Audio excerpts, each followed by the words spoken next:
ইতিহাস প্ৰসিদ্ধ শ্ৰী শ্ৰী বিল্লেশ্বৰ দেৱালয় প্ৰাংগণৰ নাট্যক্ষেত্ৰৰ পুৰোধা উগ্ৰ মেনা আৰু জীৱেশ্বৰ ডেকাৰ ক্ষেত্ৰত 17 জানুৱাৰীৰ পৰা 21 জানুৱাৰীলৈকে 5 দিনীয়া বৰ্ণাঢ্য কাৰ্যসূচীৰ আয়োজন কৰা হৈছে অসম নাট্য সন্মিলনৰ 63 সংখ্যক মধ্যকালীন বেলচৰ অধিৱেশন।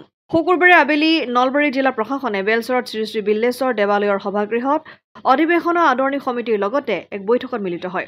নলবাৰীৰ আয়ুক্ত বৰ্ণালী ডেকাৰ নিৰ্দেশত অতিৰিক্ত আয়ুক্ত ৰাজীৱ দাসে জিলাখনৰ সকলো বিভাগৰ মুৰব্বী বিষয়াসকলক লগত লৈ পৰ্যালোচনা বৈঠক অনুষ্ঠিত কৰে। সভাত জিলা প্ৰশাসনৰ হৈ অতিৰিক্ত আয়ুক্ত ৰাজীৱ দাসে জিলাৰ সকলো বিভাগৰ বিষয়াসকলক অধিৱেশনখন সাফল্যমণ্ডিত কৰাৰ স্বাৰ্থত নিজৰ নিজৰ বিভাগৰ তৰফৰ পৰা কৰণীয় কাম নিয়াৰিকৈ কৰিবলৈ নিৰ্দেশ দি ৰাজ্যৰ বিভিন্ন প্ৰান্তৰ পৰা অহা প্ৰতিনিধিসকল নাট্য দলসকলে যাতে কোনো অসুবিধা নাপায় তাৰ ব্যৱস্থা গ্ৰহণ কৰিবলৈ কয়।